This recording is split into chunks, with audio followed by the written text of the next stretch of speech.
Yes, on time. Hello, everyone. This is Andreas Pop Culture Guy. Today is another spectacular live stream review over my channel, Andreas Pop Culture Guy Channel Presents.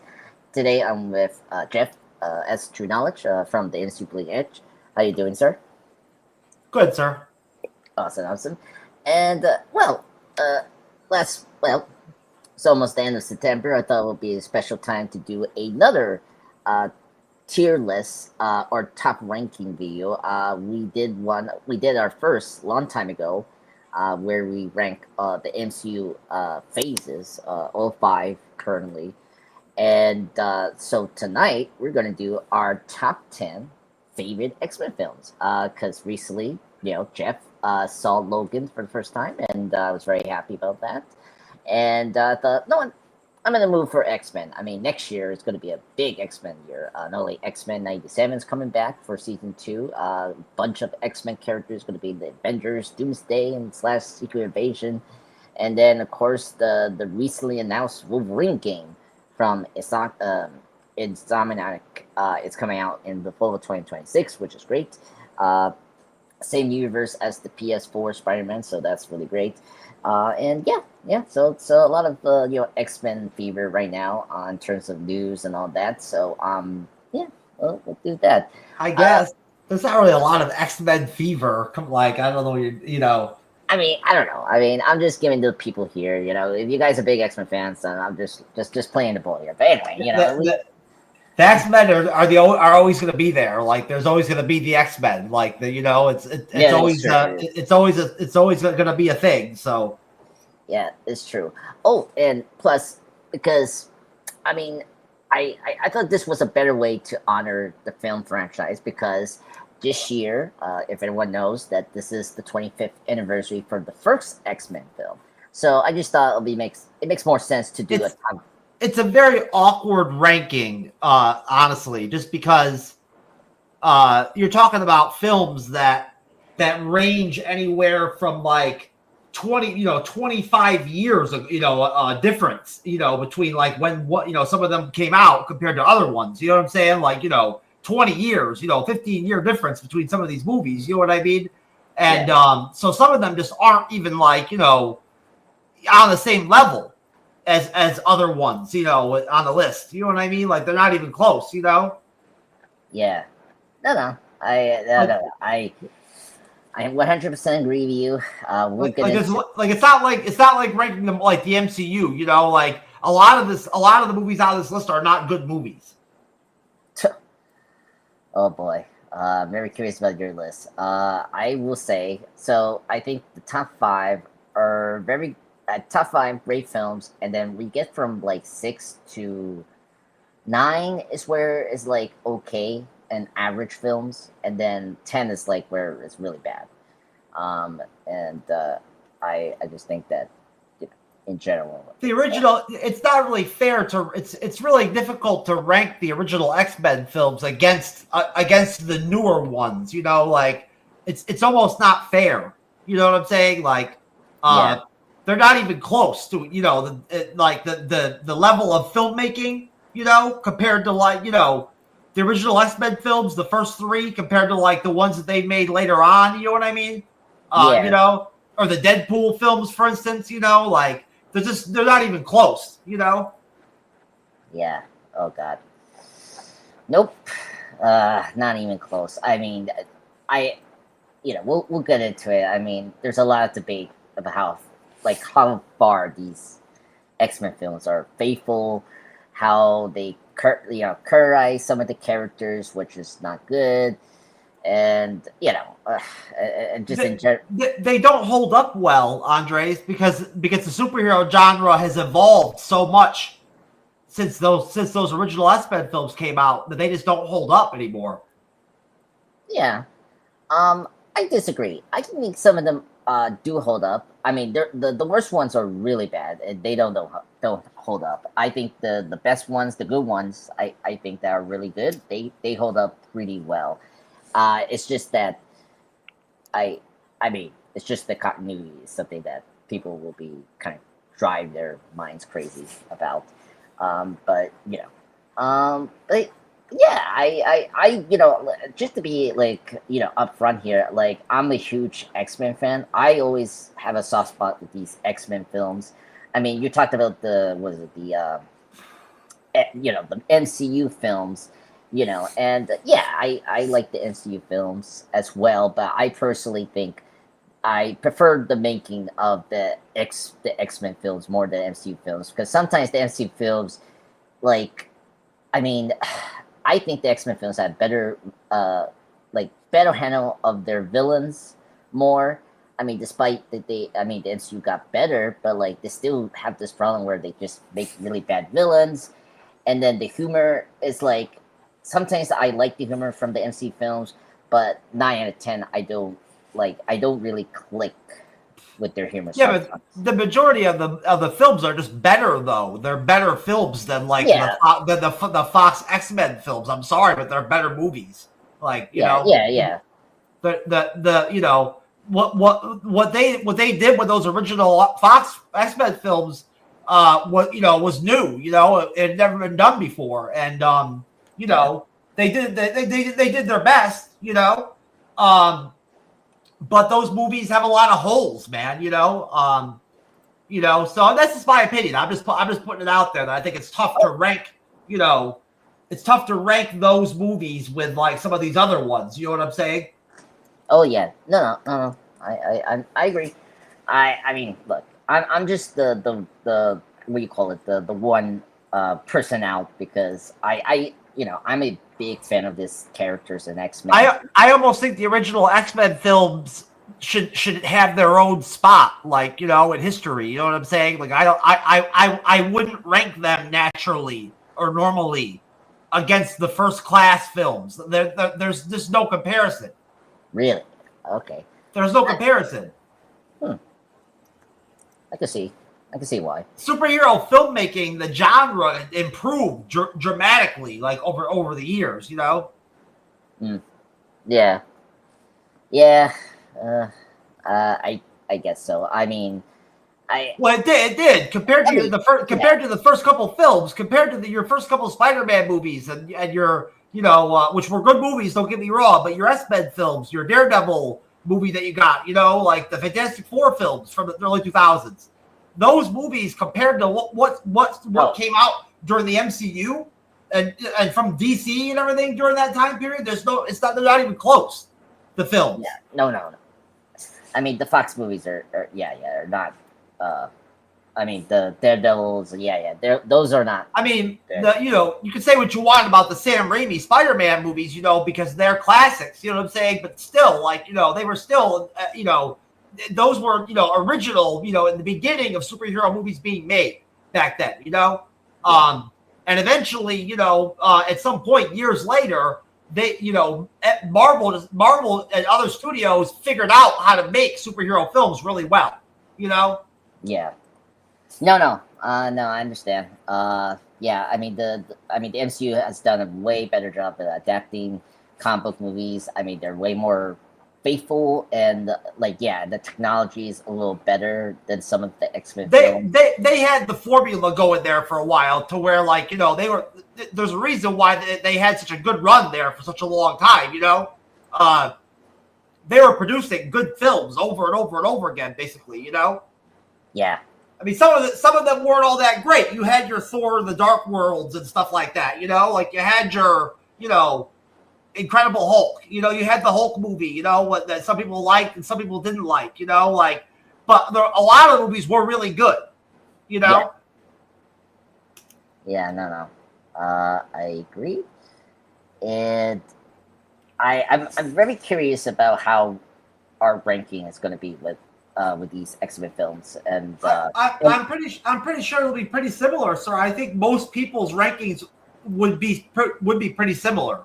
oh yeah, I mean, I'm I think you and I are gonna have the same number one, if I have the idea here, because like I Well, I know, mean, I picked Deadpool. I picked the first Deadpool film because it's the best superhero movie out of all the other ones yeah, for yeah, me. You know, it's better than any of the X-Men films. You know what I'm saying?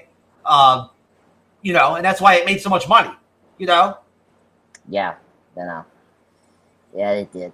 So okay, so let's kind of get into this list right now. I'm gonna do is like I'm gonna do a sharing of the tier list. I was working on the pictures of the movies. I have pretty much 10 to 1. So we're gonna do is go each by the number and tell go over like why we like it, why we put this in the the number that we put here, and we do and folks, if we have the same movie in our like number 6 or number 1, we'll pretty much fold it over. I say like, yeah, I have that same movie in that same list.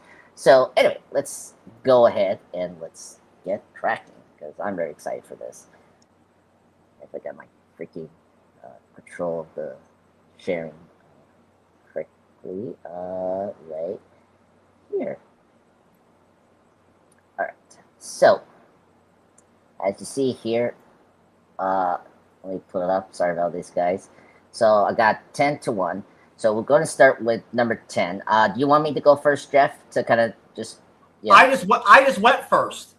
You heard me say what my number 1 was. I said that I picked the Deadpool movie. That was my number 1. That's your number 1? Oh, really? Yeah.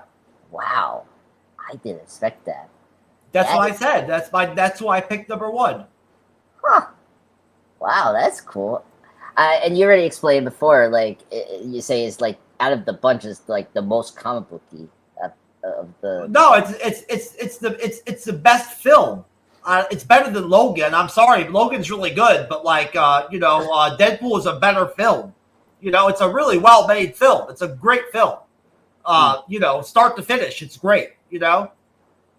All the humor works, all the action works. It has a good villain, you know what I'm saying? It has a good story, it has like a romantic ending, you know what I mean?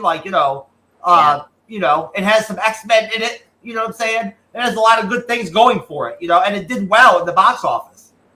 It made a lot of money compared to the X-Men movies. It made a lot of money. Yeah. Just to add in, so first up, Days of Future Past was like the first to make 700 million worldwide, but then when Deadpool came out 2 years after that movie, this series, the solo series of Deadpool, are the most money making of the X-Men films. I mean even like Deadpool Wolverine crossed the $1 billion mark as X-Men film, and I'm surprised that none of the main X-Men films never reached that top. That was a Marvel Studios movie by the time they made that, so that really wasn't wasn't an X-Men movie anymore, if you even wanted to call it that. You know what I'm saying? They never were X-Men movies anyway, you know that. No, you're right. Yeah, because it was already in the MCU, so that had more pedigree and anybody who knows anything about Deadpool from the comics and everything knows that he really didn't fuck with the X-Men. Yeah, exactly. He really he does not he doesn't belong in an X-Men universe, really. You know what I'm saying? It worked well for his movies to have the X-Men characters in them. You know what I'm saying? It was good. It worked well for his films, but in reality, that never happened. Yeah. No. Deadpool, I think it's always best. He never hung out with the X-Men or anything like that. You know what I'm saying? He was a villain. Yeah, and then he later became an anti-hero. I'm not sure what he really is in Marvel Comics now. You know what I'm saying? I don't know what his role is now. Where he's at presently. But back then he was really a villain. Yeah, I don't know too much about Deadpool, so you're giving way more insight than I can really. I mean, he really was in the beginning. He was just a low key X-Force villain. That's all he was there for a while. And then he became more popular. Over time. You know what I'm saying? But when he started off, that's all he was. He was an X-Force villain. He was a Cable villain. Yeah, and then he kind of was the. He became more popular over time. As a character. Yeah. Yeah, I'm not the biggest Deadpool fan. I mean, as you're going to see in my list, they're like somewhat lower in my list, but Deadpool is in my top five when we get to where I Well, think. that's fine. I mean, but that's my pick. There you go. That's why. Yeah. So let me just reveal my number one. Like let's go down just like that. So my number one is X Men: Days of Future Past. So I'm kind of with you. Like I like Logan, but it's not my top favorite X Men film because that's a hard movie to watch. Like, is it watchable? I mean, no, because it's really dark and like very depressing. Where I think X Men: Days of Future Past, we had this discussion with Days of Future Yeah, I Past. think I spent Days of Future Past. It was. I think it was very creative of them to make that film when they did. Like, I think that the idea of it, the concept of it, or whatever, whoever came up with the idea originally, of doing it, Yeah, was like, well, that was like a really good move. You know what I'm saying? yeah, Like they could have went in a bunch of different directions with the X-Men franchise at that point if they wanted to, right? For yeah, them to like, go back and bring back Hugh Jackman like in a major like role again in an X-Men film again, after they'd already kind of rebooted the X-Men the upper class, the high class, film, you know what I'm saying? They kind of had rebooted the, like some of the characters and stuff like that with different actors and stuff like that already. You know what I mean? yeah. And so, um, you know, uh, it was a really interesting decision to like, to bring him in and bring back a lot of the old characters they brought back. Uh, it's a great movie. Yeah. Oh no no no. I so just kind of get a brief background for this movie. So the main producer, Lauren Sher Donner, the wife of the late Richard Donner, who directed the first Superman movie and the Lethal Weapon movies, she say that Days of Future Past was like in the cards as the next film, but they didn't know when to sort of start doing that film until they got to First Class. They were like, okay, let's do it now.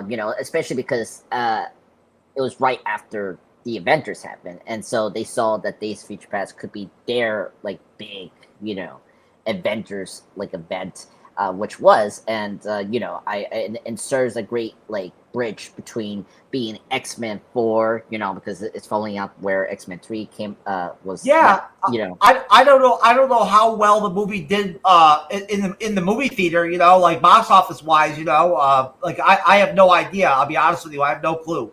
Um, Um, I can tell you right now. It was 747 billion dollars. So it did very well back in million dollars. Okay, Yeah, yeah, yeah, yeah, yeah. Thank you.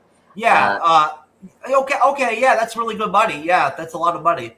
yeah, and just in context, it was the third highest grossing film in the series behind the two Deadpool films, but it's now like fourth because now that if you want to count Deadpool Wolverine as like in their universe, yeah, it's so those movies were very money making.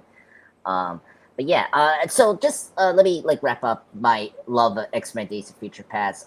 This is a personal thing, and just give me a moment to like really explain this. This is the movie that got me into YouTube, and let me just explain it. I was not in a good position in life. After my unfortunately my grandma passed away recently this year, and when she had her accident, like 13 years ago, I had to sort of, you know, change my career direction because I wanted to be a filmmaker.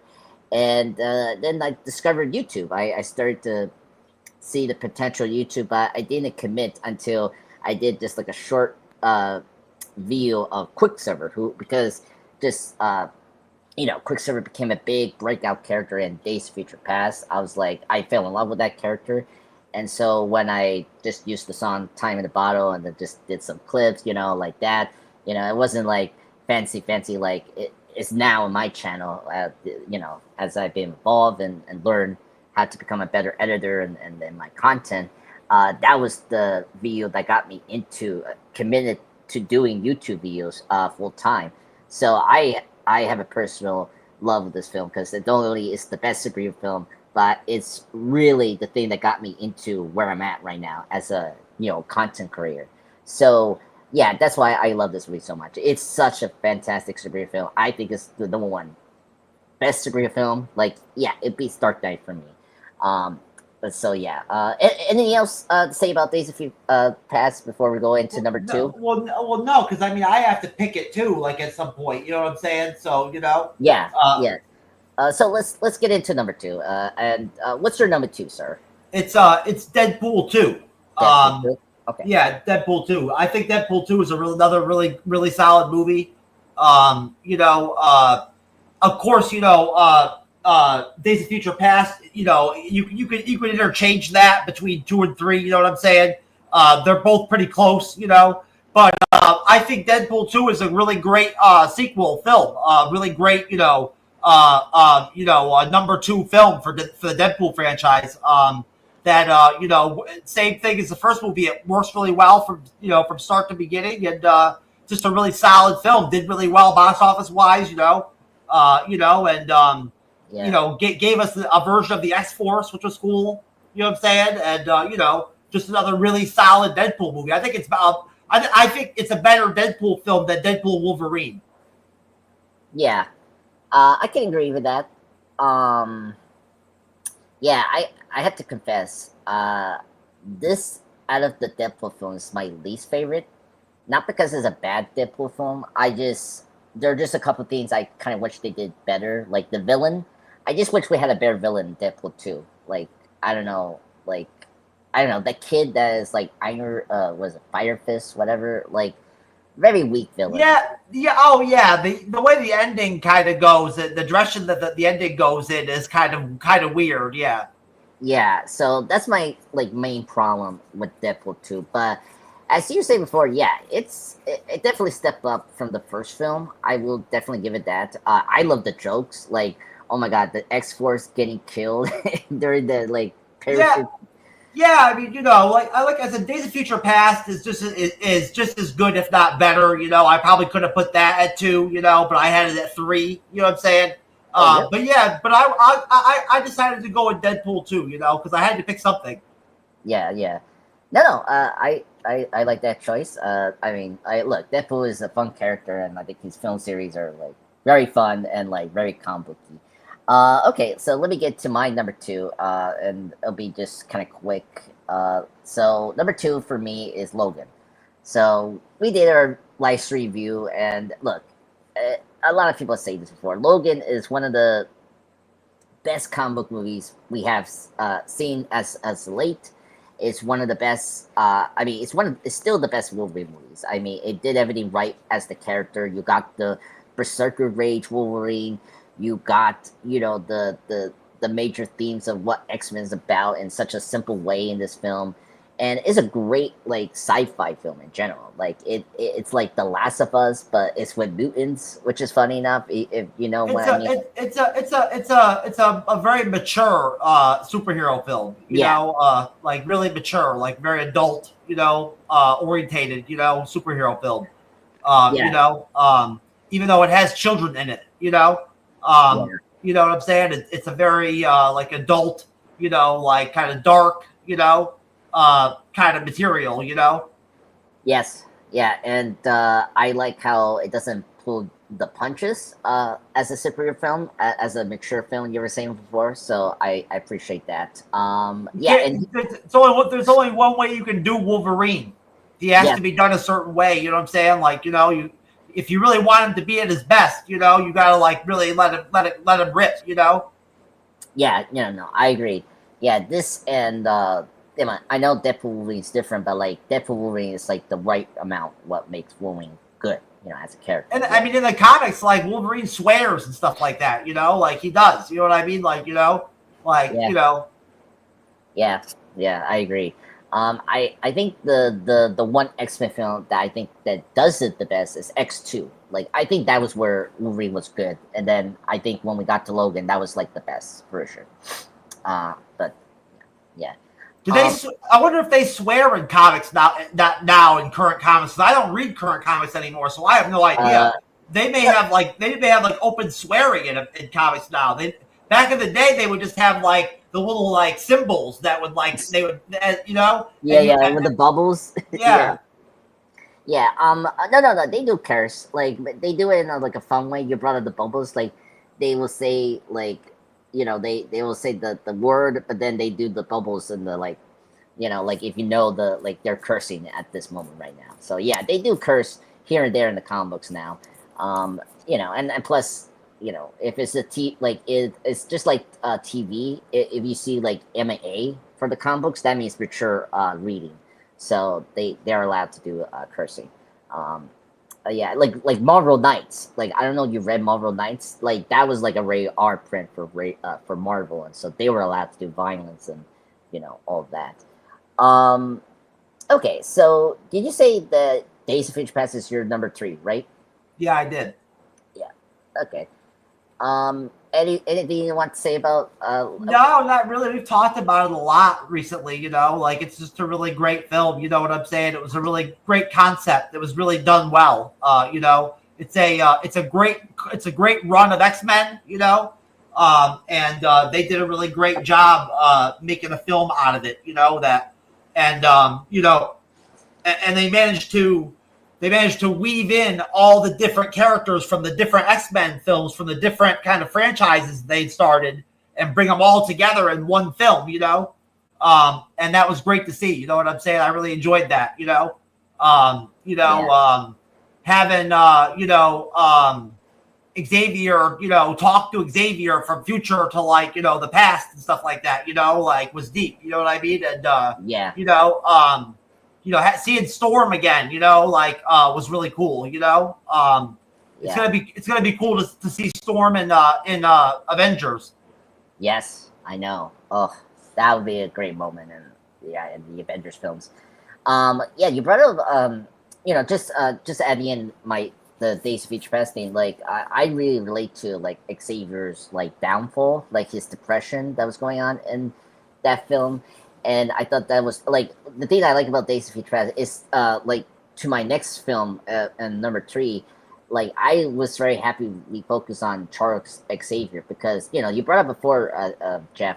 Yeah, the Ritual trilogy is very like it didn't focus enough on Professor X or Magneto. So I appreciate the new prequel films that they really focus on them as characters. Like First Class was a Magneto film, and then Days of Future Past was such a Professor X film, and I really like that because Professor X is a very great character, and he's very fascinating if you like that character. He's not my favorite character, but like I thought they did a really good job of exploring him as a character. But yeah, so let me get to my number three, and my number Uh, three. Oh, no, I think sorry. I think it's interesting how at the end, how in the end, Wolverine ends up like stuck in time or whatever, by at the end of the film. You know what I Yes, mean? You know. yeah, yeah. That was very interesting. But I don't like that they did the Mystique eyes thing, the ending. If you remember, like, I I can't remember exactly what happens to him. I just remember that he ends up stuck in the past.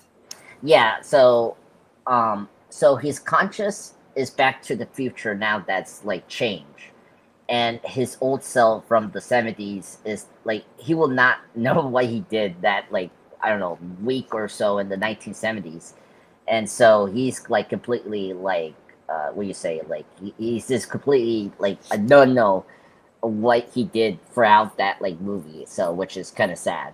Oh, that's um how it ends. yeah, well, yeah, he you remember Magneto like did like kind of similar but differently because he didn't have the adamantium in the 70s, but he did what he did in the X-Men 97, where he took out the adamantium from his body in the 97 cartoon, where instead of that he like took some metal out and put it on Wolverine and throw him out into the river in In the Washington. ocean or whatever. Yeah, Yeah, ocean. right. Yeah, yeah, and then we went back to that spot where William Stryker picked him up, and of course it's like that, like future, like that loop theme, time loop. Yeah, it reprised it, but then Yeah, Stryker ends up fighting him. Yeah. yeah, and then they did the twist where his eyes turned to yellow, and that was Mystique, which they didn't did nothing with that in the next film. Oh, I don't know. That's kind of dumb. Yeah, it was so bad because they did nothing in X-Men Apocalypse to address that, so it was really bad. Anyway, great film. I thought the ending was great. The Sentinels were great. I was happy to see them in live action. They did a great job with that. Yeah. Blink was great. Mutant. I like Blink. She was a great character opening those portals. So yeah.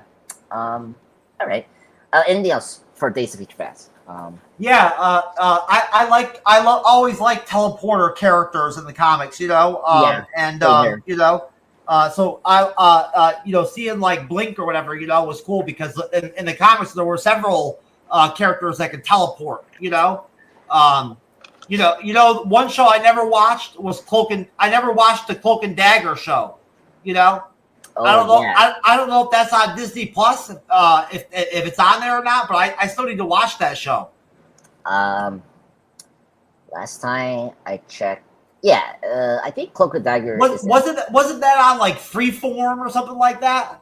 Yeah, it was in Freeform. Yeah, it was in Freeform. It ran for 2 seasons. And they had like a guest appearance in the other show, The Runaways, that was in Hulu. I think they were there for 2 episodes in their show in the 3rd season. So yeah, The superhero shit didn't dominate television the way it did the cinematic deal. You know what I'm saying? Like like Marvel and superheroes took over like the movie industry. You know what I'm saying? But like with TV, it was kind of like kind of so it was only like 50-50. There were some decent TV shows, and then there were some bad ones. yeah. I don't know. I kind of there was a lot of superheroes. And then there were some ones you never even heard of, like of or whatever, or heard about, Yeah. or that were made, Yeah. No, I agree with you. There was 50-50. There were some good. There were some amazing superhero shows like Daredevil. The Netflix stuff was really good, Yeah, and That was different. The Netflix stuff was that had its own, R-rated, that was our first taste of like R-rated Marvel, Yeah, that's true. And then you got the DC stuff from Max, and then the Arrowverse, which I saw. Yeah. No, there was a lot of superhero shows. It was just like there were so many. It was like hard to like keep up. Only so many of them were really good. Is my point. You know what I'm saying? Yeah. The superhero genre didn't dominate television the way it did with movies. You know what I'm saying? With movies, it dominated the movie theaters. Yeah. But not with television. No, I kind of disagree. It was dominant. It was just the quality was inconsistent. You know what I mean? Like, I agree with you. Well, yeah, that's how TV usually works. Some shows are more consistently good than other shows. You know what I'm saying? At least you were able to, like, I see the Arrowverse shows and it was way too much. I could not get into any of those shows just because they did not look good. Yeah, they had the heart, but they didn't have the budget. So and I have no natural inclination towards those characters because I'm not a DC person. You know what I'm saying? Like naturally, Yeah. I think I'm becoming more of one as I'm getting older. You know what I mean? Like I'm becoming more of like open to like the DC stuff. I had no idea that there were so many animated films, that there were like 70 films or whatever, I didn't know that. Yeah. No. I'm happy you're getting to be a DC guy soon, like slowly, because there's great stuff at DC. But yeah, they're. Oh yeah, I really like what Gunn's doing so far. I'm happy with it, Yeah, I'm happy with it too. We need to do Creature Commandos. We have to do that one day. But yeah, as a DC guy, they did a good job in certain things. Like I didn't see some of them, but like I heard that there were good things about Doom Patrol. That was a good show. I heard that was the best show in terms of superhero stuff. Superman Lois was good. I thought that was a great show. I watched the fourth season of their final season, but yeah, it was very inconsistent, and sometimes they went too far in terms of camp and all that. I only know the Doom Patrol from like Teen Titans. Like Oh yeah, the cartoon. the Yeah, cartoon. Yeah. yeah. That was how I discovered the Doom Patrol. But yeah. Okay. Let me get to my third. So my third favorite X-Men film is X-Men First Class. That's my third favorite. Yeah, I am a big history guy. If you put that in, or do like an alternate like revision film, then you got me. And and just to put in context with First Class, it was finally the first good X-Men film in a while back in 2011. Because remember, 2006, and then 2009 we had X-Men 3, and then They Origins. really have evolved Yeah, the quality of what an X-Men film could be with that movie. Yeah. yeah. Well, I mean, It was on like a different level, yeah, like the quality of it, you know what I'm saying? Like how it looked, how it sounded, like the special effects, yeah, uh, yeah, had it had all the fresh actors, portraying the characters now, yeah, um, yeah, and they fit well playing them, you know. yeah. It fit well. I mean, first off, James McAvoy and Michael Fassbender were great casting. That I was mean, that was when Jennifer Lawrence was like at her peak. You know what I'm saying? And like she was like really like peak Jennifer Lawrence. And she was yeah. good in the X-Men films. Oh yeah, she was. We didn't talk about her in Days of Future Past. She was never a problem with the X-Men movies. Whenever she was on screen, like she was never the problem. No, no. I like Jennifer Lawrence. I don't hate her. I don't hate her version of Mystique. It's just that later on they just don't do anything interesting with her character. In Apocalypse and well, I mean Darth Phoenix. She was barely in that film because she died.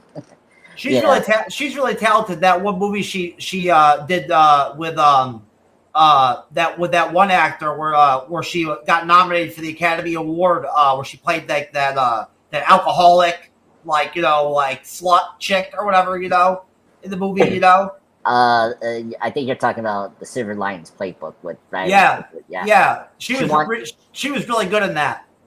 Oh, cool.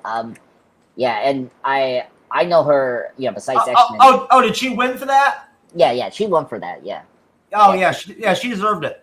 yeah, she was good. Of course, the Hunger Games. She's really good at that. I love her and their. Oh yeah, she was really good in the Hunger Games. Yeah. Yeah. So, but yeah, so this movie is great. It's great action. We got you're speaking of teleporters. We got what's that red demon teleporter? It says. They went kind of weird with the mutants. Like, honestly, that's one thing Oh, about First Class. They went kind of weird with some of the mutants, with the powers and stuff like that. yeah, yeah.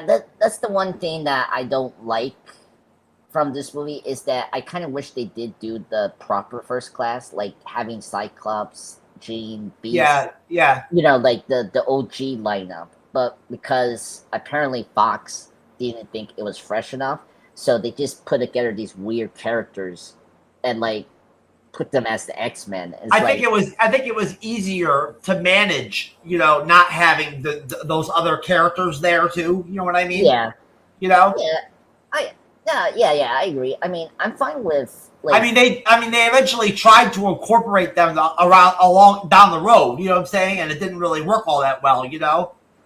yeah. Oh God. I mean, I mean, yeah, it didn't work towards the end, obviously, but yeah, I didn't mind Havoc in this version. I mean, he's a good character, but I was so annoyed they didn't do nothing with him after this. Havoc never really gets his due. Like he's a lot more powerful in the comics than they make him look like in the movies. Yeah, you've been telling me that. Yeah, yeah, like even in the cartoons, like the one I remember, Evolution, he was. He's powerful. like a heavy hitter. Like when it comes to like the X-Men characters and stuff like that from back in the day in the comics. He was like one of the more powerful characters. Yeah, Yeah, he was no wussy. You know what I'm saying? yeah, just like his brother. I can't remember. He had like a really weird power. I can't remember how his powers worked. You know, he had something really weird going on with his powers.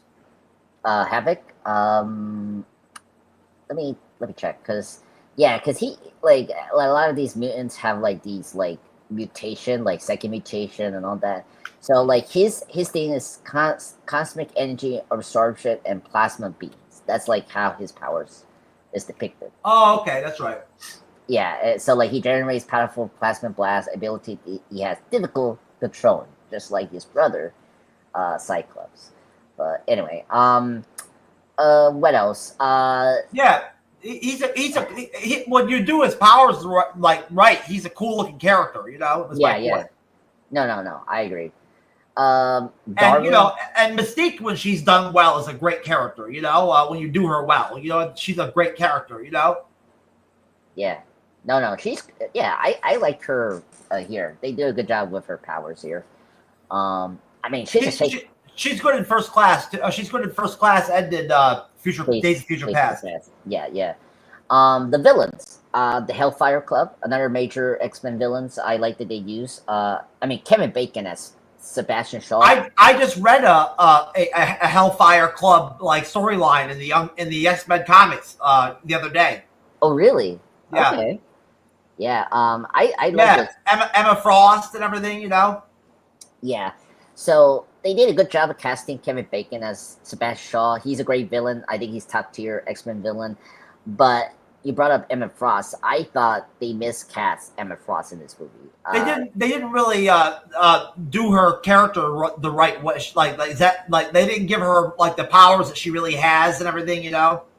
Yeah. Well, that's weird because like she has like not only her telepath but her crystal form. Right? She has this. She has. I don't know about that crystal form shit. I never saw that in the comics. I'll be honest with you. I never saw that. Oh, okay. Yeah. So maybe she got that later on, but like in the year of like in the 90s of the comics that I'm reading right now, she doesn't have that power. She just has that. She just has that same power that Jean Grey has. The whatever that is. You know, the telepathic whatever ability. You know. And she's like a low level, like, you know, a user, you know, she's not like a Charles Xavier, you know what I'm saying? She's like a Jean Grey level, you know, like ability, you know? Ability, yeah. So, okay, I'm not going to spoil too much of it, but like later on, like particularly the Grant Morrison X-Men run he really like didn't they cast the chick from Mad Men as her? Yes. Jerry Jones played her from Batman. She played Emma Frost. So yeah, I mean, she was a good pick, but again, as you were saying before, Jeff, they didn't like use her well. Like she was kind of like underutilized. I mean, because she's a really good character when done well. Yeah. I mean, she's really great in the comic book runs later on. She's powerful, you know. Yeah, she's powerful. I like her character. Like, I was explaining the crystal form. So that comes later on in the mid 2000s. In the in the Hellfire Club, like you're not in the leadership unless you're powerful. You know what I'm saying? Yes. Like the Hellfire Club is like very much like built based on like, you know, who's stronger than who. You know what I mean? Like who's more powerful than who. You know what I mean? It's very much how it works there. You know. So like, you know, it's not a democracy. So like, she wouldn't be like, you know, the leader of the Hellfire Club or whatever. You know, she is in the comics. You know what I'm saying? Because she is a lot of times in the comics in the 90s and 80s and everything. She runs the Hellfire Club, you know, like she's the front woman or whatever, you know what I'm saying? And that just shows you how powerful she is. Yeah, I read because there's a lot of powerful mutants in the Hellfire Club. Oh yeah, I mean Sebastian Shaw is also powerful. I mean he uses swords. There's a lot of characters in the Hellfire Club. At one point in like back in the day, like in the 90s X-Men comics. The Hellfire Club had a lot of young mutants in their organization. Yeah, they almost had like their own X-Men team, you know. Oh yeah, they were like the anti version of X-Men. Well, I mean the opposite of X-Men. They were like the mercenary version of like the X-Men, you know, like they, you know, like like That's a you good know, one. basically they were like, they were more like, like they weren't out there trying to save humans, and stuff like that. They would rather try to like get paid for their work and stuff like that. Yeah, yeah. They did illegal shit. Yes, they did. I try to remember. Yeah, they did that as well. The cartoons and all that. The Hellfire Club was like like an illegal, like organization. Yeah, they were like not like the League of Assassins, but Like like the X-Men didn't like associating with the Hellfire Club. Whenever they would have to in the comics, they would like begrudgingly work with Emma Frost or whatever, or whatever, but they would like not like it. yeah. No, that was always interesting. Them team up with their villains, and particularly with Emma Frost was really good. But anyway, so like yeah, so she because Emma Frost becomes a really crucial character in the X-Men teams because she does join later in the X-Men. Yeah, eventually she does eventually actually like run the X-Men school and everything. Yeah, exactly. In the Grant Morrison run, and then in that run, that's where she became a very omega level mutant because of her second mutation as the Christiform. That's where that comes from. That's what she got all messed up with Iceman Bobby, right? When she was like got in his head or whatever, and like changed his powers and everything. Remember she showed him like what he was really capable of doing with his powers. I think I remember that. It's been a while I read that. She got in his head, she used her ability, you know what I'm saying, or whatever, I just remembered the part in that changed his abilities. Like after that, like he became like Omega level, after that. You know what I mean? Like, Yeah. I barely remember that. I just remember the part with Emma. I just know I don't know a lot. I just know that happened. You know what I'm saying? Like that's one thing that happened with her. Yeah, I remember the one with Cyclops where she and Cyclops become romantic because what is it? Well, yeah, because when she's running the school or whatever, it's her and Cyclops together. Yeah. Yeah, because like Jean was like already became a Phoenix again, or something like that. But yeah, I don't know what happened to Jean. She's not there during that part of the X-Men storyline. I'm not sure. No, I'm not sure either. Like, yeah, she's like Jean is always out, like in and out sometimes. You're talking about the X-Men, like after No More Mutants and everything like that. House of M and all that. Yeah, that was a really weird place for the X-Men. Yeah, no, good point. Like, yeah, after the Avengers disassemble, yeah, very few of the original characters are on that X-Men team. Yeah, it's very mixed. Like Beast is there, Wolverine's there, Kitty Pryde, and then some other new mutants, and then Emma is there. She joined with Cyclops. Like, yeah, the lineup is because there's very few mutants at that time. Yeah, this is before this is before they gained back more mutants in the Avengers versus X-Men run, because there that the Phoenix Force was able to like reverse the Scarlet Witch spell or whatever that did the No More Mutants thing. So but yeah, and just wrapping up the X-Men First Class, like apparently I don't think that's what happens. I don't think Jean becomes the Dark Phoenix or something like that and like fights Wanda. No. In the Avengers vs. X-Men, the Phoenix Force took like each of like the opposing like people that were like against that were like wanting more mutants was Cyclops became a Dark Phoenix, and then Namor became a Dark Phoenix, and then I think yeah, that happened in that run, or it was like afterwards. Yeah, it's crazy, but I don't think it'll be too much for you to like just one like it's just a lot to process. But yeah, but Rachel Summers is a big factor in that storyline too, because no, she's the reason. She is the thing that gets back more mutants because she has the ability to restore the whole thing. So because she has the like DNA of like the Phoenix, but like she has this like mutant ability to like restore like more mutants in the Rachel Summers is an interesting character. She has a lot going on, Yeah. So she's from the future, Yes. yeah, and that's still there, and That's it. yeah, That's all of Gene and Scott's kids are really fucked up. They're all like from the future and shit like that, and they're like, got like yes, crazy powers and shit, yes, that is so true.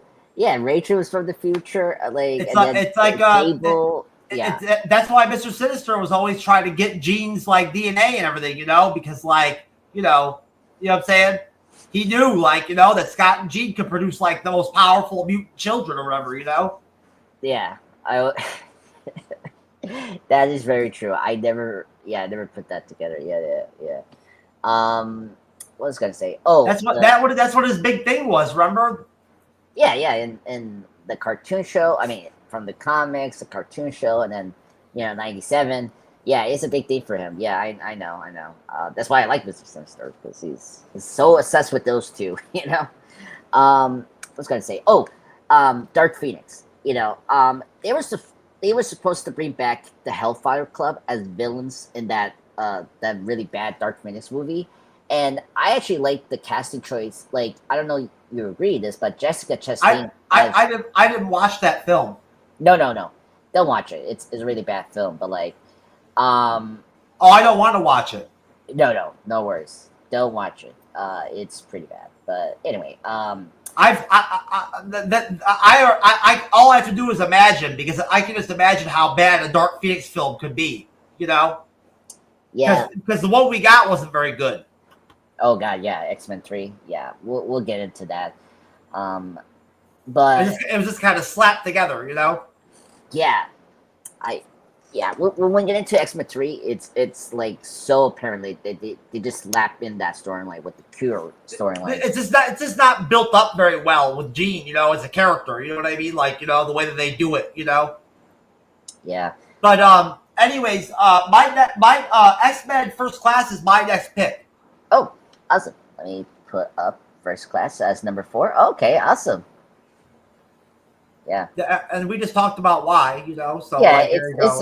it's a good film. It's great. One of the best in the prequel franchise of X-Men, and yeah, I just love the '60s time period. I love this in the Cuban Missile Crisis. I love that. It's a great. By the way, Matthew Vaughn, great director. He did Kick Ass and the Kingsman films. I don't know if you've seen those films. They're fun films.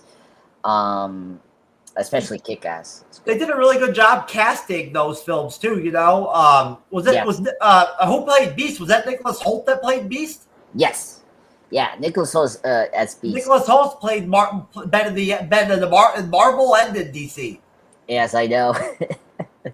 Yeah, it's crazy. Like, he played Beast, and then he was trying to be the Batman before Robert Pattinson became their own. He's crazy. He's really good as Lex Luthor. Yes, he's really good as Lex Luthor. I love him. He's definitely the best of the movie Lex Luthors. But yeah, Nicholas Hoult. I don't mind his Beast, but like Kelsey Grammer is still the best Beast. No offense, but Well, yeah. Well, I mean, they're very different beasts. yeah, no, you're right. They're different. But he's really good. I like him in First Class. He's great in Days of Future Past. I like his chemistry with Wolverine. I always like the line with Wolverine when he say like, "Oh, you're a late bloomer." He's okay. And I always liked him as like the furry beast anyway. Like that's the kind of beast yeah. that I like. Like that's when I think of beast. That's who I think of. Because I think of like the furry blue beast. Yeah. No. I don't think of like the human beast. You know what I mean? No. I'm with you. I don't like that in Days of Future Past. First Class was fine because that was how he was in his first appearance in the X-Men comics. So it was cool to see that transformation. But I don't like that later on in the sequels, he has this like special what was it formula to like change like reverse. Yeah. That, Plus, Nicholas Holt's a little small to play Beast too. yeah, that is very true. But yeah, it's a good film. Just wish that Beast is like a pretty big character. Yeah, I love Beast. He's he's top 5 favorite X-Men character. I mean, realistically, like he's a big guy. Like when you see him in the comics, he's big. He takes up a lot of space. Yeah, and if you see the cartoons, like he's big there too, in the cartoons. So yeah, no, I agree. Okay. My number four is X2, X-Men United. Uh, this is the first sequel. I know you probably disagree, but I like this. This is the good sequel. I mean, there's better X-Men films, but like, I think X2 is a great sequel. We got a great opening. By the way, besides Quicksilver's, scene, we got the Nightcrawler White House attack, which is great. One of the best superhero openings. Ever. We got Nightcrawler in this film. The way they wasted Rogue as a character in the original X-Men films is so bad. Yeah, I agreed. I don't.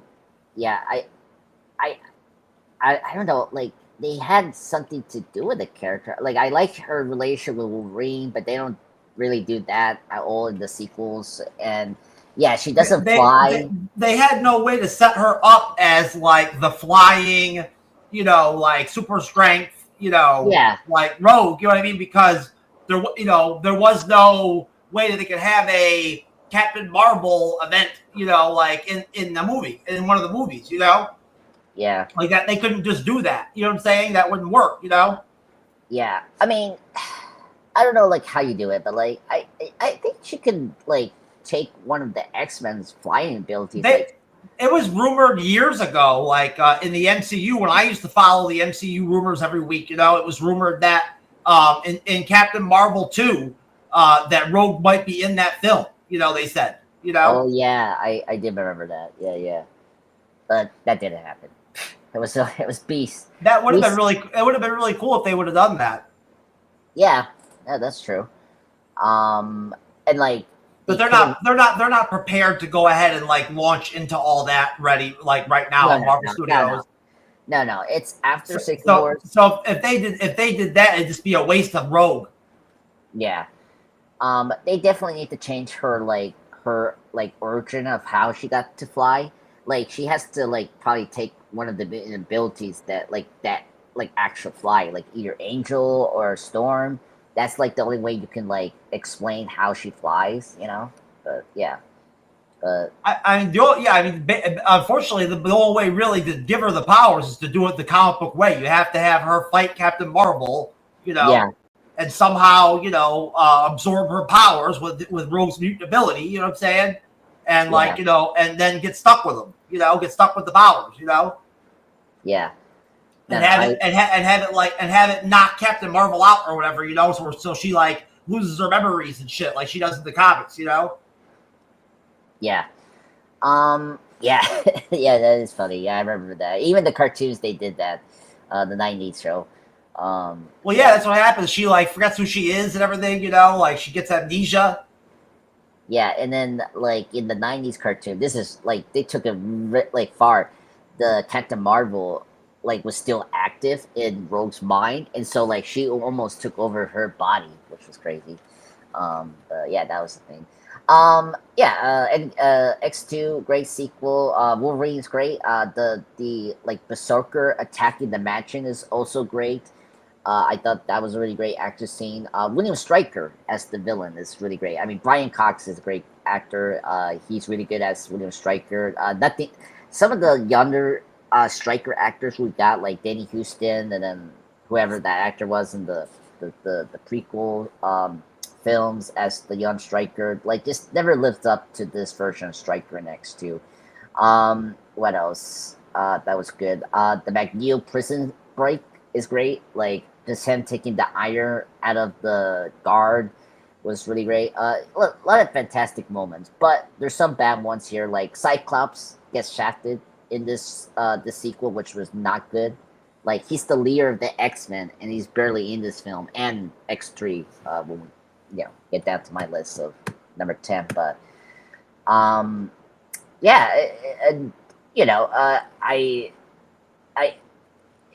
like, if you like the first X-Men movie is okay. It's a good film, but X2 really steps up, expands the universe, and like makes it way more exciting.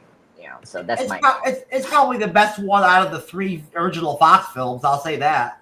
Yes. Yeah, that's my point. So it's the best of the trilogy, because the first one is pretty rough. It's like a TV pilot, and then X3 is just like, Well, yeah, isn't the first one like? Isn't at the end? Isn't it like Magneto wants to like use Rogue somehow to like use her power or something like yeah, that? Like in yeah, some yeah, fucking weirdo way or whatever. yeah. Well, because So it's so dumb.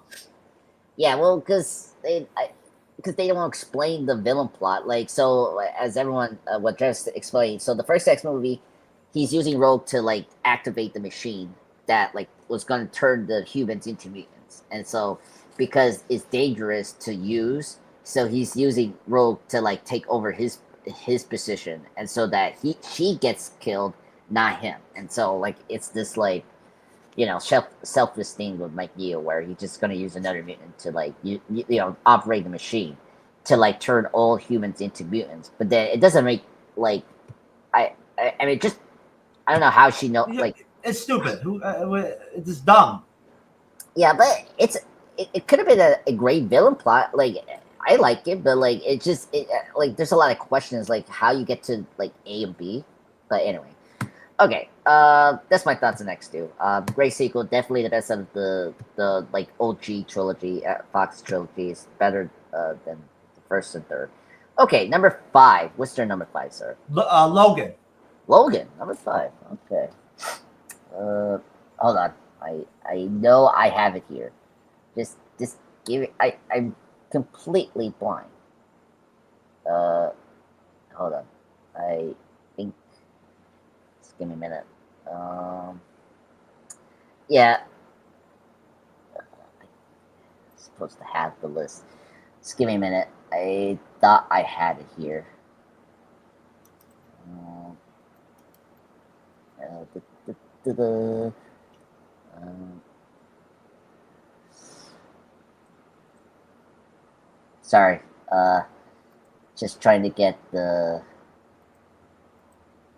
Logan thing. Uh, duh, duh, duh. Yeah, very professional. Ah, here. Sorry about that, folks. Technical difficulties, as usual. All right, Logan, number 5. We say it before, a very great, mature superhero film, one of the best. So, yeah, that's all I have to say. Any more to add to this film? I mean, No, I mean, what we've talked about it enough lately. I think I don't really yeah, have. yeah, I mean, we've talked about it for hours. yeah. No, we talked about it hours. It's good that you see it finally. That's good. So you can tell. Yeah, it's a really good film. That's why I put it at number 5. You know what I'm saying? But I've said enough about it recently. Yeah, no, I agree. Same here. Okay, let's get to my number 5. It's Deadpool, the first film. I like Deadpool. I'm not a big Deadpool fan, so I just want people to know I like Deadpool as a franchise. I think I agree with Jeff. It's definitely the best of this Fox universe. But for me, I just Deadpool's not one of my favorite characters either. yeah. So I mean, they're good films, but they're mainly comedies. They're comedy films. Yes, they have some action, but comedy is a very subjective thing, and sometimes I can like the jokes that Ryan Reynolds do sometimes, but it's always a hit and miss. But I think the first movie is really good, top tier superhero film because the origin story is really great, very creative. I mean, for a movie that's low budget, like that's the thing. This movie was low budget superhero film, and did so well in the box office. I mean, it's very creative. Ryan Reynolds is top form as Deadpool. He's born as Deadpool, and yeah, and I like I love the supporting characters. I like that this movie is a love story. I like that. We don't get enough of that in superhero films, I think. And yeah, this is the first like mainstream. Like we have before radar superhero films. I mean, Watchmen, Kick Ass. I just brought up before. But this was the one that kind of broke the barrier. Like radar superhero films could be commercial. So like at least I appreciate that because I do want mature superhero films sometimes here and there. So it did its job. It was a pop culture phenomenon back in 2016, and next year is going to be 10 years. since it came out, so which is crazy.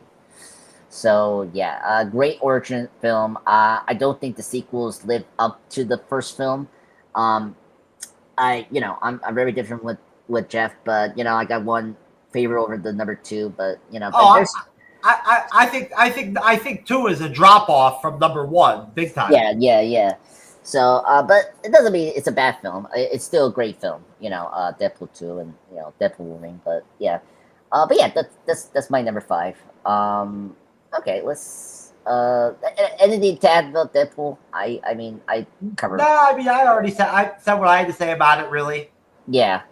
So great film. It's a great origin story. There's better X-Men films that I like more than the Deadpool films. But the first one is like really good. I put Deadpool Wolverine next. Oh wow. Okay.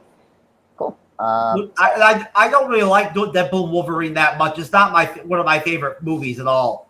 But it's a good okay movie. It's entertaining. Wow. Yeah. um. Actually, I can spoil this, but Deadpool Wolverine is my number seven. I like it more than you, but I can understand why, because you're right. Like it's a fun film. It's But kind of silly at times. yeah, I mean, of course, it's silly at times. I mean, I don't know what else they could do. But there's a couple of things I like about the film. I just think that it's definitely the best multiverse film in the multiverse saga. I will say that. Um, like I thought this was better than Doctor Strange 2 in the Multiverse of Madness. Because at least they used the That's cameos. You that's know, fair. Yeah, that's you know, fair. like at least we got the other Marvel heroes to do stuff. That's the thing that I appreciate about Deadpool Wolverine.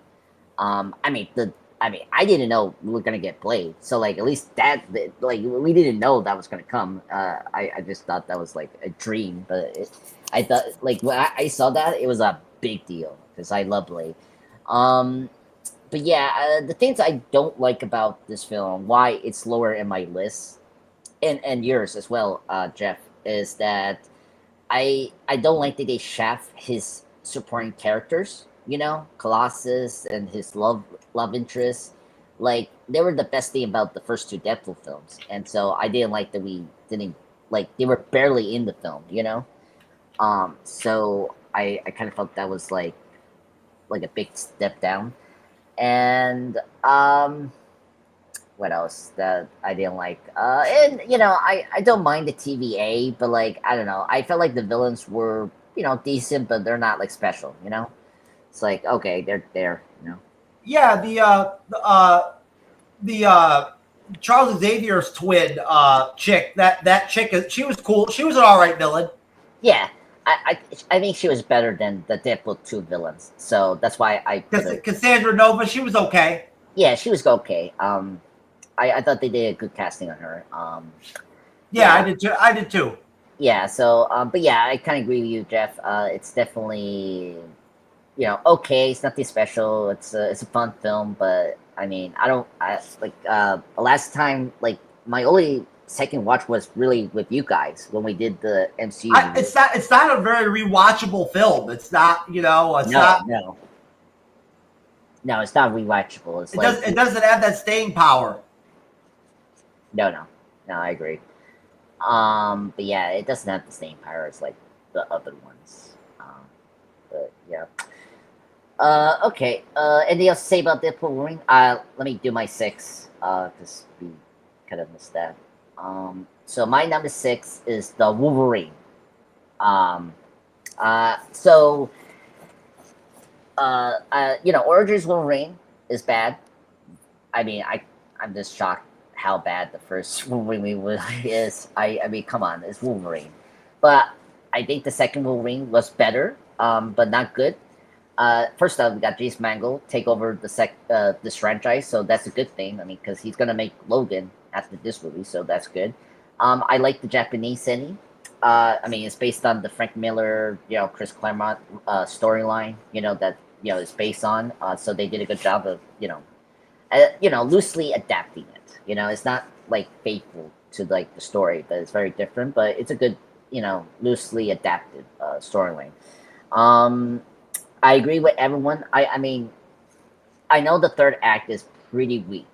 I understand that the whole samurai, mech thing is kind of weird.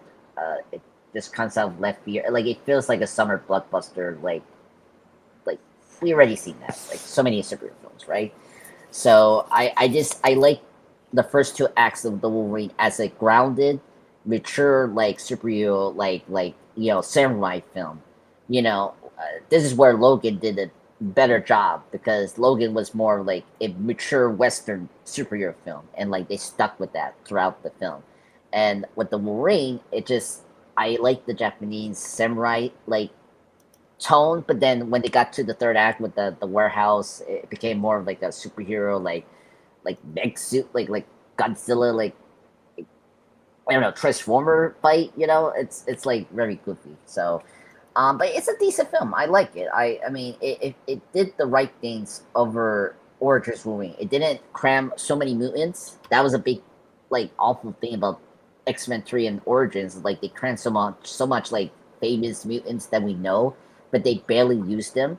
So thankfully, the Wolverine they just didn't use too many mutants. They just like had one or two here, and mainly the cast was humans, which is good. But yeah, that's my thoughts on the Wolverine. Yeah, that's my number 6. What's your number 7, sir? It is X-Men Apocalypse. Wow.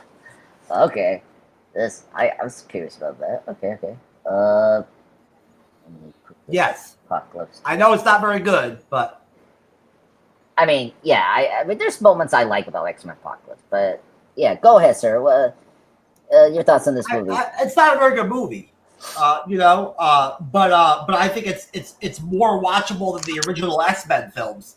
The original Fox X-Men. They're gonna put up next for my next 3. You know what I'm saying? So this is like just a little bit more watchable than them, basically, right? Yeah.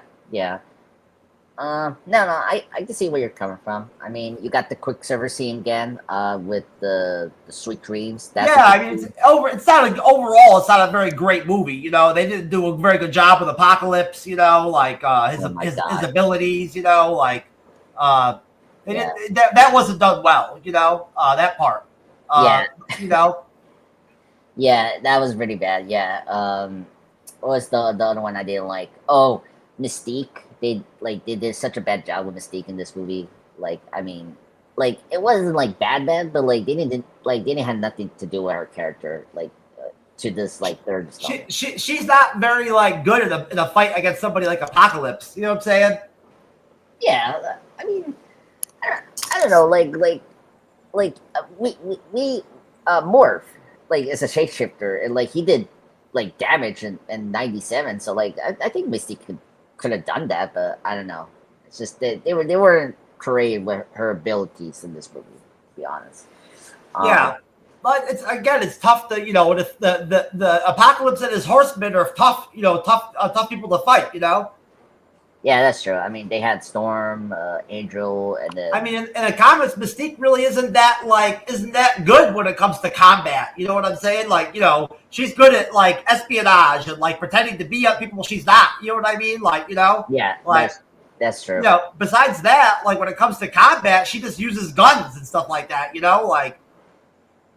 Yeah, that's true. Yeah, like if you see my number 4 X2, like she's good at being a spy and like she can fight, but like she in the level of like normal people, but like with Apocalypse. They show her like with good hand to hand combat skills and stuff like that. In the X-Men movies, you know what I'm saying? Yeah, but it didn't make sense with Apocalypse. Yeah, I agreed. Another good thing, I didn't mind the young cast of the X-Men, like Storm, Cyclops, and Jean were good casting. I mean, I don't know about what you thought about the Sansa Stark playing Jean. It was okay. That was all right. It was Yeah. okay. She's okay. Yeah, I like the young Storm. I thought she was great. She was better than Halle Berry in my opinion. Yeah, she was interesting. yeah, I just wish he had more to do in that film and the sequel, but that didn't happen. And I like the young actor that plays Cyclops. He was good. At least he did more things than the older Cyclops. But that's not saying. Yeah, they let him be Cyclops. Yeah, yeah. Nightcrawler was good. I was happy to have him again. But he didn't have like a great like the X2 like opening, scene. So that was like okay. But yeah, but still, James McAvoy, Michael Fassbender was still great.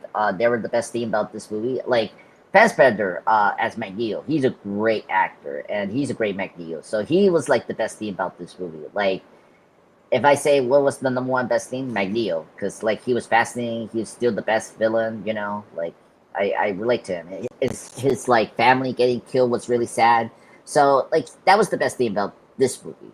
But the rest of it is kind of like, whatever. But there were some good moments in X-Men Apocalypse. But yeah, it's still a bad movie. But yeah. Yeah. Yeah, exactly. So let's get into number 8.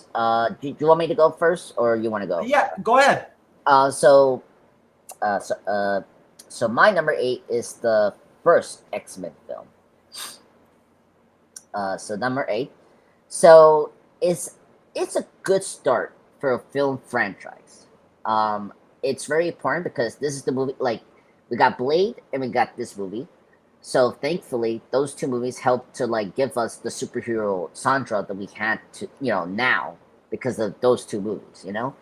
And they gave us great casting. I think Sir Ian McKellen and Patrick Stewart are great casting of Professor X and Magneto. They're the best thing about this movie. Hugh Jackman. I mean, come on. This movie gave us Hugh Jackman. I think he's a great Wolverine. I mean, he's still playing this character. I like the joke from Deadpool. Yeah, he's going to play him until 90. So I agree with that. But as Jeff said before, I think the original trilogy is outdated. This movie, unlike Batman Begins or Spider-Man, this movie is very short. The action scenes are not spectacular. They're like okay. They're just they're not the best superhero action we have gotten since or before and after. They're very weak action scenes. Some of the characters are like you have to like adjust because they're not the ones from the cartoons or the comic books you read. Like Rogue is very different here from like what you think of her because she's taking the what is it, the Jubilee role that usually is like the eyes like point of view for the like this get into X-Men, like like Night of the Sentinels, the pilot for the 90s cartoon, or like Sunspot in the new 97 show. So it's weird to see like a young Rogue who's not like the Rogue you think you thought of, so like that was very weird. Sabretooth is here, and like you thought that like Sabretooth knows Logan, but like that's not in this film, but that comes later in Origins Wolverine. Like yeah, so a lot of like weird like choices they did with the characters that from like the cartoons and like the comic books. But it's a decent film. It's okay, but it's very outdated. Like they do a good job of not being 2000 film. Like I cannot tell this is from a 2000 film. I mean, well, it feels like more of a 90s movie because of the Matrix influence, because of the black leather costumes. That's another thing. Like, I don't have a problem with the black leather, but it is kind of annoying we didn't get the comic book accurate costumes until, I guess, really the MCU is going to do that. So that's my thoughts on the first X movie. It's decent. It's a very important film that's helped like boost the superhero Sandra to like walk, but as a film is okay. It's nothing special. It's just a very simple film that like it. Yeah, yeah. I mean, that's why that's what I picked. Is the first X-Men film. Oh, awesome. For number 8. Yeah, yeah. Wow. The first one. Yep. So yeah. I mean, what is there to say really about it? We've already talked about it. I mean, it's not a really good movie. It's not that great. I probably could have put X2 in this slot, and then put X-Men at number 9. but I put X-Men anyway, you know. But I mean, I don't really know what else to say there is to say about it, really, besides just that, you know, I'm putting it down here at the bottom because it's not one of my favorite films to watch, you know. Yeah, it's like it's such a short superhero film, like very short. And I was like, I forget that it's not a 2 hour film; it's like 1 hour film, which is weird. Yeah, and the special effects is very like outdated.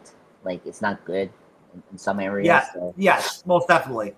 yeah, so yeah, I understand where you're coming from with this film, but it's a very important film. I mean, you know, happy 25th anniversary for this film. I mean, it, you know, for 25 years, it helped to like give the superhero genre a boost. You know, because like after Batman and Robin, it was like the genre was dead. Like it was like in fumes. But thankfully, Blade and this movie helped to like, you know, show that you can make serious superhero films. You know. Yeah, most definitely. Yeah. All right. So let's get into number nine. You go ahead, sir. What's your number nine? X2. Okay. Wow. X2, number nine. Okay. Yeah, I can. I mean, you're saying before the Richard trilogy is like very dated standards for superheroes. Yeah, you know, I mean, X2 is not very not. It's probably better than the first X-Men film, but it's not that good. You know, it's not something I want to go watch tomorrow. You know. But yeah, I thought X2 could be higher, but I can understand where you're coming from. I mean, it's acquired taste for these films. Yeah, Yeah. I'm happy to see it in the list. I was like kind of concerned that it's not. I've got it there on my list. It's just, you know, it's on the end. Yeah. Um, but yeah. Okay. All right. Well, hey. I mean, I mean, I like X2, but it's, you know, whatever. Okay. My number nine is Deadpool 2. You know, just very simple. Look, I like the Deadpool films, but I I I think Deadpool 2 was a step down from the first film. I didn't like the choice to kill how you say Vanessa like right away. So I get that that was a major storyline, but I didn't like that they did that. The villains was a step down. I just think the kid was just not a good enough threat. Um, and you know the jokes are like hit and miss. Like some jokes I laugh, and then some jokes I didn't. But there's a couple good things. I think the action was better. I mean, it's directed by one of the John Wick directors, so that's good. I thought that Josh Brolin was a great casting as Cable. I like Cable in this movie, so I Yeah, I enjoyed it as Cable. Yep. yeah, so he was good. Domino, Sassy Beats. I thought she was a great choice. I thought she was the best thing about this movie. And there's good, funny moments for Deadpool that I will always remember. I mean, the whole was it Tom Cassie as his friend, and like the racial like like apparently Cable was racist was a funny running gag. I love that. The X Force getting killed. That's such a memorable part about this movie. So I like that still. The end post credit scene of him time traveling and fixing the timeline was a great end of the film. I like that, especially towards the end where Ryan Reynolds killed Deadpool kills Ryan Reynolds to, you know, after he read the Green Lantern script. Like that was funny. So, but it's a step down from the first film. Nothing more, nothing less. It's the decent one. That's all I have to say. Yeah, Okay. most definitely. Yeah. But okay, so now we're at the end game. Now we're at number 10. Our least, you know, favorite, but it's still okay, I guess. So, what's your number 10? I'm kind of curious. X-Men: The Last Stand, sir. All right, we're in the same boat. I have X-Men 3 Last Stand as well. Yeah, X-Men 3. So this was a tough one for me. Just let me, then I'll let you speak after this, but it was either this or Apocalypse, but then I was like, okay, X-Men 3 was the first movie I saw in theaters, and you know, I agree what you're saying about Apocalypse, but at least X-Men 3 felt like an X-Men film, where at least where Apocalypse I don't like Apocalypse was trying to be like an MCU film, and I don't like that. Like the specialty about X-Men is that they're like deeper, dark, richer themes. At least X3 has that. So that's my thing. Good action scenes. They're great ones, like the bridge that McNeil, like the San Francisco bridge being taken out and like put it to the actress land is a great scene. Wolverine attacking the people in the forest is good. Um, what else? The end battle is really good. Yeah, and the casting is good. With the newer characters, like Kitty Pryde was good casting. Um, was it Elia Page? Was good casting for the character. Yeah, yeah. And came back for Days of Future Past. Kelsey Grammer, one of the best superhero casting. He's the beast. When he started talking, he is beast. He's Heck McCoy. The makeup is great for this character. Yes, I kind of agree with you, Jeff. Like it should be more buff, but I think this version of Beast was pitch perfect. The makeup was great, and I hopefully the CGI works in Doomsday and Secret Wars. But because nothing will beat like his appearance in this movie. So yeah, that's why I put it at number 10. What's your reason putting this movie 10 besides being bad? Just because it's just not very rewatchable at this point. Not a very good movie. Not a good movie, I could say. No, it just doesn't. It's not a very good Dark Phoenix movie. Yeah. Uh, yeah, I know that like the whole mental like the split personality thing doesn't make sense. No, it just doesn't. It doesn't work. Yeah, because like I thought initially towards the end of X2 they were supposed to adapt the actual comic book, but then they went with a different one. Yeah. They didn't stick to the comics. Yeah.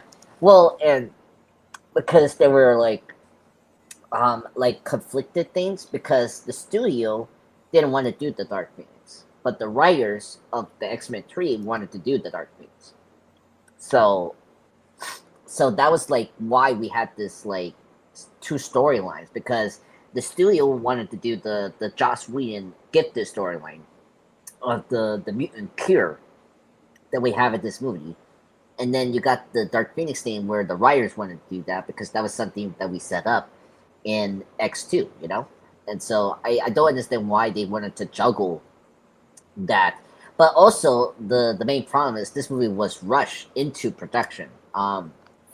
Just kind of give the production behind the scenes stuff. Bryan Singer, who directed the first two films, didn't came back for X-Men 3 because he did Superman Returns in 2006.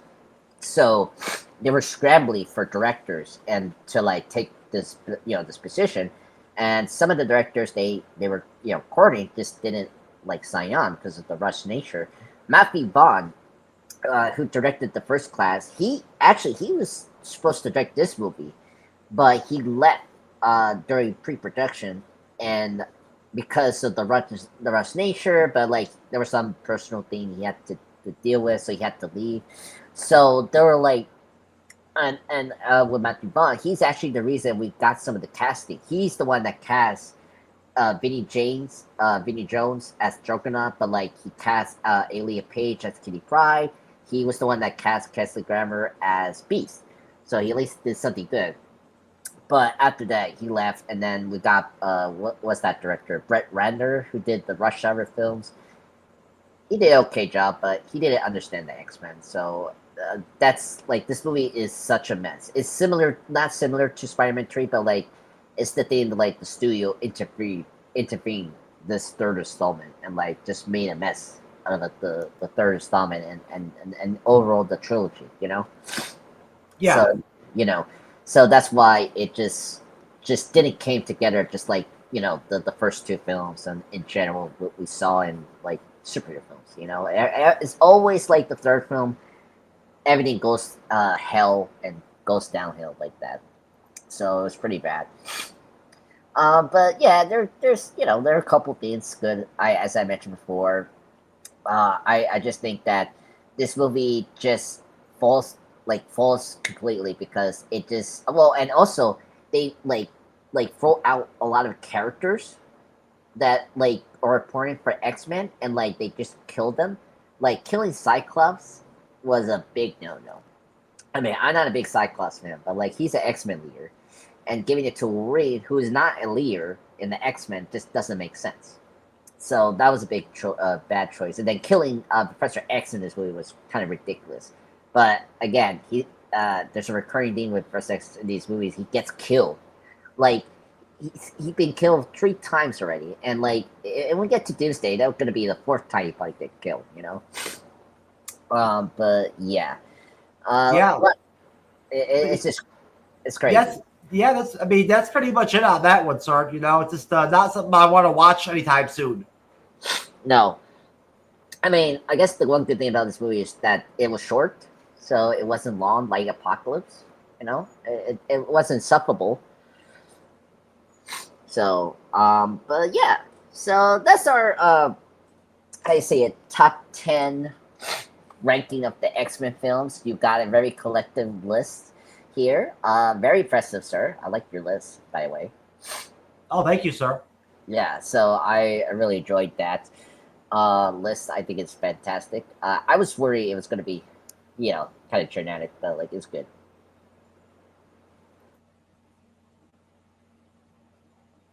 Most definitely. Yes. All right. Let's call it a night out. I think this is pretty much it. My allergies are acting up badly. Ugh. Okay, sir. Most definitely. That's not a problem for me. Yeah.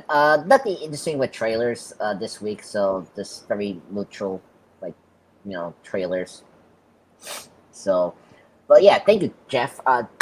Thank you so much for joining me on this another spectacular top list. No problem, sir. I hope you enjoy yourself.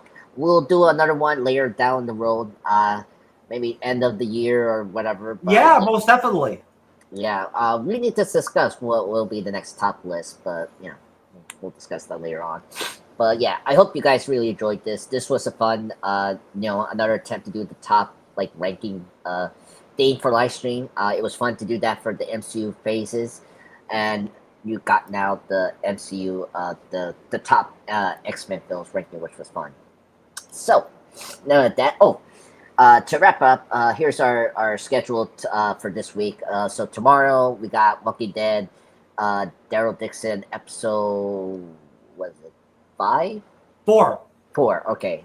Review. Am I? I'm gonna right, or that's you. That's your turn, right? It's my turn.